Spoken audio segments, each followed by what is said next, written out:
This study investigates the elaboration of the 3,000 realms in a single moment of thought, Ichinan Sanzen, principle by the esteemed Chentai Master Ziyi, along with its constituent components. For the purpose of this analysis, it is essential to recognize that the 10 realms outlined in the Flower Garland Sutra, the 10 thus elucidated in the Lotus Sutra, and the 3 worlds expounded by Nagarjuna in his treatise on the great virtue of wisdom collectively serve as the foundational elements comprising the 3,000 realms in a single moment of thought construct. This analysis will look at the origins and development of the Buddhist doctrine of the 10 realms. This key belief outlines 10 different realms of existence: hell, hungry spirits, animals, asuras, humans, heavenly beings, auditors, conditionally awakened, bodhisattvas, and Buddhas. It combines 2 different cosmological views. First, it draws from Brahmanical ideas about the 6 lower realms, which were later adapted into Buddhism. Second, Buddhism introduced the concept of the 4 higher realms.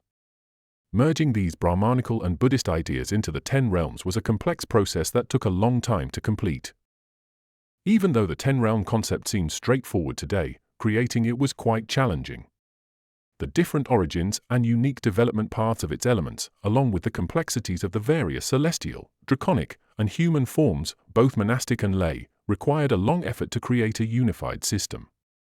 Even after combining the 6 lower realms, heavenly and human, and 4 higher realms, auditors, conditionally awakened, bodhisattvas, and Buddhas, defining their exact number and names took continued clarification. According to the teachings of renowned Japanese Buddhist masters like Dengyo, Kobo, and Nichiren Daishonin, the foundations of the 10 realms, also called the 10 realms of Dharmas, can be found in the important Flower Garland Sutra.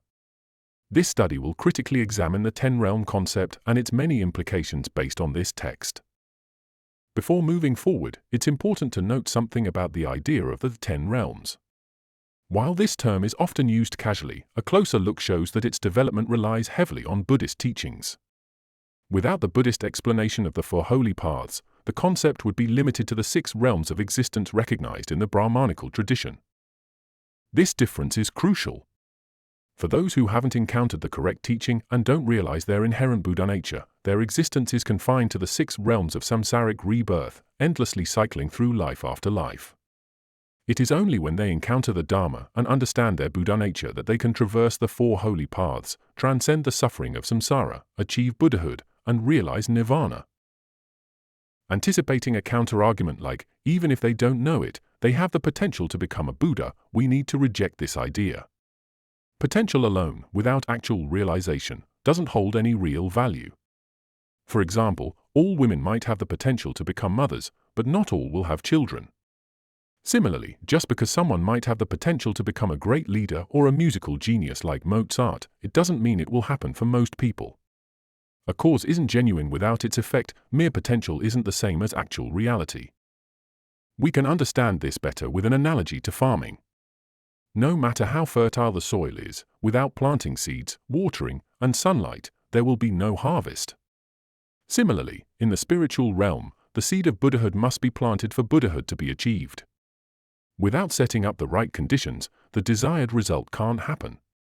On closer examination, it becomes clear that monotheistic religions like Christianity, Judaism, and Islam typically envision a 3-part structure of existential realms. In Christianity, the afterlife is viewed this way: when someone dies, their immortal soul faces divine judgment, which decides their eternal fate. The righteous and redeemed souls go to heaven to be with God, while the sinful souls are sent to hell, a place of suffering and separation from the divine. Some Christian traditions also believe in purgatory, a temporary state of atonement before reaching paradise. Similarly, in Islam, the soul awaits the day of judgment, when God will judge each person's actions. Devout believers are sent to paradise, Jannat, while sinners and non-believers go to hell, Jahannam. Some Islamic beliefs also include intermediate states, like the grave or a period of waiting. Jewish beliefs about the afterlife vary. Some traditions expect the resurrection of the dead with the coming of the Messiah, while others believe the soul ascends to a spiritual realm after death. Righteous souls might enter the blissful Gan Eden, paradise, while sinful souls may be temporarily sent to Gehenna, hell or purgatory. In summary, these monotheistic religions mainly see the world in three realms: the earthly life, a heavenly paradise, and a hellish place of suffering and divine punishment. The specifics and intermediate states can differ among their theological views. Let's now look at the six lower realms, known as the six paths, which are shared by both Buddhism and Brahmanism. First, let's examine the six paths in Brahmanism, or philosophical Hinduism. This tradition identifies six lower states of existence, or the paths, within the cycle of rebirth, samsara. These six paths are: 1. The gods. They live in various heavens and celestial realms. Although they experience great pleasures and powers, their existence is temporary. 2. Humans. This is the realm of human beings, considered a privileged path to liberation. 3. Animals. This includes all creatures, from insects to mammals. 4. Hungry spirits. These beings are tormented by insatiable desires. 5. Turbulent demons or quarrelsome titans, Kashura. These warlike creatures are in constant conflict. 6. Infernal beings. They endure intense suffering in various temporary hellish worlds. According to this view, beings are continually reborn into these six lower states of existence based on their karma, past actions, until they achieve liberation from the cycle of rebirths. Brahmanism, or philosophical Hinduism, offers several ways to escape the endless cycle of rebirths, samsara, and achieve liberation, moksha. 1. The path of actions. This involves fulfilling one's duties as prescribed by sacred texts and tradition, based on one's caste and stage of life. By doing so, one exhausts accumulated karmas. 2. The path of knowledge. This is the philosophical and meditative path that leads to realizing that the Atman, self, is identical to Brahman, the Absolute. This liberating knowledge dispels the ignorance that keeps the cycle of rebirths going. 3. The path of devotion. This path advocates total surrender and love for a personal deity. Through divine grace, one transcends samsara. 4. The path of selfless action. This involves performing one's duties without seeking the results, with detachment, and offering one's actions to the divine. 5. The path of meditation. Through physical and mental exercises, concentration, and meditation, one seeks to master the mind and realize the unity of the self and the Absolute. Hinduism thus offers different paths suited to individual abilities and temperaments, but all aim for liberation from the cycle of rebirths. However, by seeking liberation through realizing the identity between the individual self and the divine Absolute, Hinduism maintains the dualistic idea of these two principles being separate. As a result, it follows an exoteric path and cannot provide true ultimate liberation. Let's look at the chain of events that lead to suffering and rebirth in the cycle of the six paths, samsara, through the 12 links of dependent origination. Buddha Shakyamuni, in his search to understand the origins of human suffering, identified 12 categories known as the 12 links of dependent origination. These links show that all phenomena start in the human mind, and the karma, actions, that shape one's current life stem from the eighth consciousness. This karma is influenced by past actions, including those from previous lives, and determines one's current happiness or unhappiness. The doctrine of the 12 links of dependent origination provides a deep insight into the nature of phenomena based on conditioned arising. It explains the process of human existence through 12 principles, showing that mental phenomena also follow these 12 causal links. The first category, called external conditioned origination, refers to the physical world, while the second, internal conditioned origination, refers to the spiritual realm.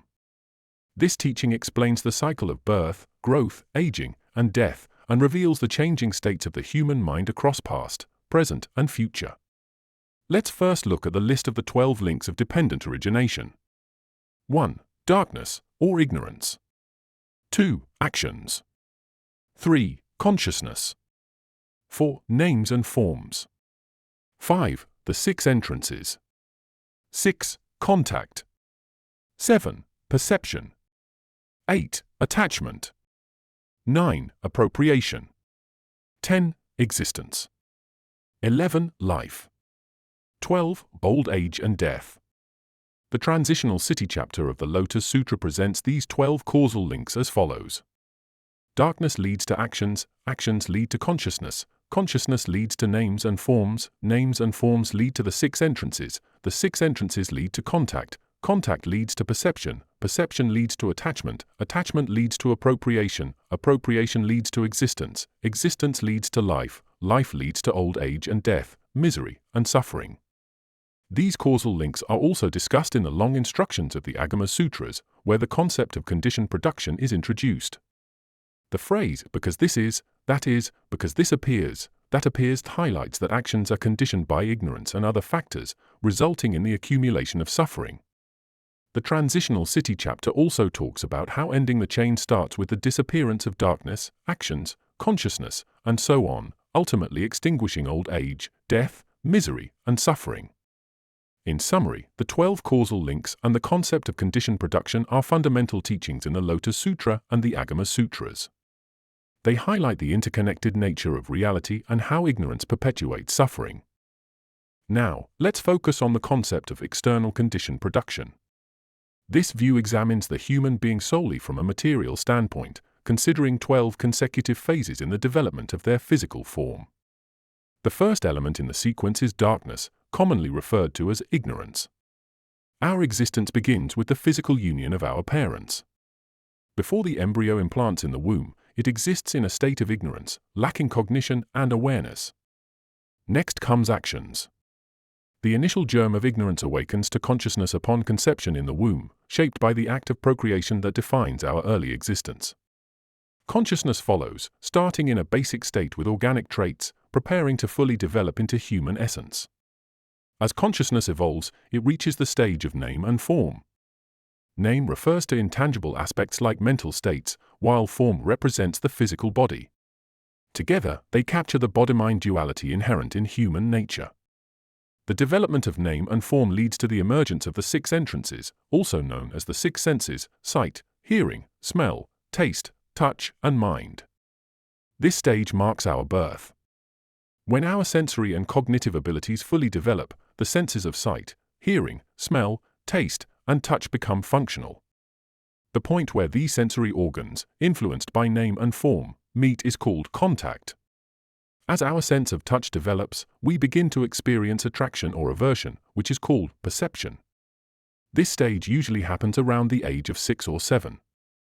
After this, attachment forms, including feelings of affection. In terms of external conditioned production, this refers to romantic love. As attraction to the opposite sex develops, the desire to possess or monopolize the desired person arises, known as appropriation. On the other hand, the desire to avoid things that cause displeasure leads to existence. At this point, the inherent suffering of existence becomes evident in various forms. Recording these experiences of happiness and sorrow as karmic action shapes one's existence, which is described as life. This life path affects not only the individual but also future generations. According to Buddhist teachings, until the darkness is eradicated, ancestral afflictions continue, passed on through descendants who remain trapped in the cycle of suffering, swinging between joy and sorrow. This cycle continues throughout life until the inevitable approach of death brought on by aging. Known as old age and death, this marks the end of mortal existence. We have explored the 12 external causal links that revolve around the psychological aspects of the human condition. Now, let's dive deeper into these 12 internal causal links, focusing on how the mind works. The first link, darkness, represents people not seeing reality and existence clearly. Even if they have this insight, they often ignore it. Driven by ignorance, they engage in actions that stray from the truths of nature and cosmic consciousness. These actions, the second link, go beyond personal deeds to include subconscious imprints from ancestral behaviors passed down through generations. The saying "parents drink, children toast," or the idea of cause and effect spanning 3 generations captures this concept of unconscious formations. The third link, consciousness, is the ability to perceive and differentiate phenomena, affecting the 6 senses: eyes, ears, nose, tongue, body, and mind. Influenced by karmic imprints from past lives, consciousness resides in the subconscious as the 8th consciousness. Negative actions in previous lives can create a consciousness steeped in ignorance in the present life. Thus, people inherit a consciousness clouded by past lives' shadows, compounded by current karmic deeds. Humans have 6 sensory faculties: sight, hearing, smell, taste, touch, and mind. The first 5, eyes, ears, nose, tongue, and skin are the ordinary senses, while the mind is the sopperceptive faculty. Daily life arises from the interaction between these physical senses and the mental faculty. A complex connection exists among consciousness, name and form, psychophysical individuality, that the six sensory bases, places, and contact, leading to various human activities. As the mind matures, the process of perception unfolds. Due to differences in environment and values, individual perceptions and experiences vary. Differences in subjectivity and sensitivity often stem from past encounters. When the interactions among psychophysical individuality, name and form, six sensory bases, places, and sensory contact produce feelings of pleasure or displeasure, attraction, repulsion, etc., attachment naturally follows. Attachment is a fixation on possession, trapping one in their mental constructs. In the Lotus Sutra, the Buddha says, it is greedy desire that is the origin of suffering. Greedy desire means relentless craving for personal desires and indulgencies. The intensity of pleasure or displeasure corresponds directly to the strength of attraction or repulsion towards others. People, trapped by attachment, experience strong feelings of love and desire for possession and control, wanting to keep others from leaving. This mental state, called appropriation, includes deep emotions of acceptance or rejection rooted in affection and aversion, two sides of the same coin, attachment. The Buddha in the Lotus Sutra states, to beings with limited faculties, deeply rooted in greedy desire, I expose the truth of suffering, emphasizing that without eliminating the causes of wrongdoing, true happiness is unattainable. With appropriation comes personal biases and viewpoints, forming the 10th link, existence. This stage reflects the discernment and differentiation caused by a self-centered psyche. People tend to cling to what they like and reject what they dislike. These discriminatory attitudes form the basis of conflicts and discord among people. These conflicts lead to suffering, marking the 11th link, life, characterized by suffering. Through life's ups and downs, joy, grief, or enduring events, we reach the final link, old age and death. This overview of the 12 links of dependent origination highlights the dynamics of the mind. It's crucial to apply these teachings to our lives and reflect on our mode of existence. Let us now briefly examine the 12 links of dependent origination. Darkness. Darkness refers to a state where people lack clarity and understanding. It means they are unaware of or indifferent to the true nature of things and the deeper meaning of life. This idea is similar to ignorance, which is seen as the root problem in Buddhist philosophy. Actions. In this context, we're not talking about deliberate human actions. Instead, we're referring to actions done unconsciously by entities before they became human, going back to the emergence of living organisms about 1 billion years ago. This idea captures the inherent ability of life to exist and evolve. Consciousness. Over a long period, countless unconscious actions gradually develop a consciousness capable of recognizing and understanding things. In other words, these actions are the early stages of the ability to identify and differentiate unclear and undefined entities through repeated processes. This is what we mean by consciousness, which relates to recognition, the ability to perceive, judge, and reason. Name and shape. Consciousness develops through various stages until it reaches name and form. Here, name refers to the intangible aspect, like the spirit or the metaphysical realm, while form refers to the tangible, physical body. This stage marks the gradual emergence of mental and bodily activities, leading to the awareness of one's own existence, known as name and form. This awareness is an egocentric perception of self. At this point, things gain a clear identity and physical presence. 6 places. As the concept of name and form develops, the 6 faculties, which include both physical and mental attributes, become more prominent. These faculties are the 5 senses: sight, eyes, hearing, ears, smell, nose, taste, tongue, and touch, body, along with the mind's ability to perceive and understand what the senses detect. Together, these faculties create the ability to discriminate and discern. These 6 faculties are known as the 6 entrances or 6 places, representing how we interact with the external world. Contact. This ability represents a more developed sense of recognizing things clearly and consciously. For example, it's like how a baby starts to recognize familiar faces like their parents. This recognition comes from the combination of name and form and the 6 senses: sight, hearing, smell, taste, touch, and mind. This stage is called contact, which means interacting with the world around us. Perception. As the body and mind develop and start recognizing things, different feelings naturally come up, like attraction, repulsion, sadness, and suffering. This is known as perception. The first impression we get in our minds is called perception, and it includes the range of feelings from suffering to pleasure, as well as neutral experiences caused by perceiving things. Attachment. As these feelings start to appear, a natural tendency to become attached to things also arises. The mind is drawn to objects of attraction, marking an early stage where it clings to things that seem pleasurable. This phase is linked to desires and envy. Appropriation. Attachment leads to a strong desire to pursue it relentlessly, no matter where it takes you. As attachment grows, you become more determined not to let go of what you're attached to. On the other hand, a self-centered mindset that makes you want to avoid or escape unpleasant situations is called appropriation, which is a deeper form of attachment. Existence. During appropriation, people experience changes in their emotions, thoughts, and judgment about things, each holding on to their own viewpoints. This leads to an awareness of discrimination and distinction between others and themselves. This discriminatory mindset is called existence. As this state of consciousness develops, individuals begin to experience happiness and unhappiness. The resulting disharmony among people leads to conflict and an acknowledgement of suffering and happiness. This mindset, rooted in existence, involves an introspective experience filled with sorrow, sadness, suffering, and distress. Life. Thus, the awareness of suffering and pleasure gets deeply rooted in the eighth consciousness as karmic actions, which carry over into future lives, bringing the same underlying consciousness with them. Essentially, unless the root cause, darkness, is eliminated, the cycle of suffering and pleasure will continue endlessly. Additionally, it is believed that this current existence impacts not only the individual but also their descendants, as reflected in the saying cause and effect over 3 generations.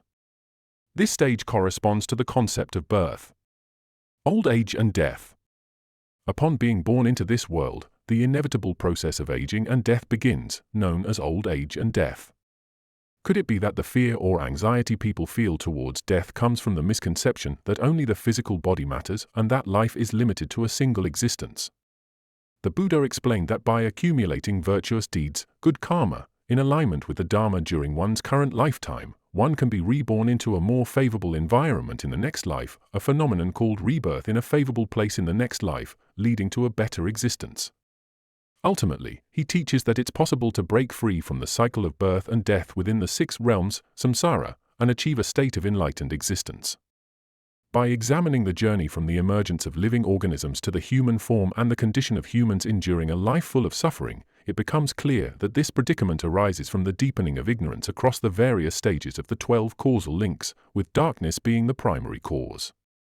This phase corresponds to the concept of growing old and dying. Physiologists have shown that when sperm and egg unite, they form a complete human embryo. This development goes through various stages, starting from an amoeba-like form, then passing through stages similar to insects and fish, and finally becoming an amphibian, reflecting the evolutionary path of humans. The law of the 12 causal links not only looks at how life begins, but also explains the reality of human existence from conception to death. This ongoing process, called double causality, works across 3 phases.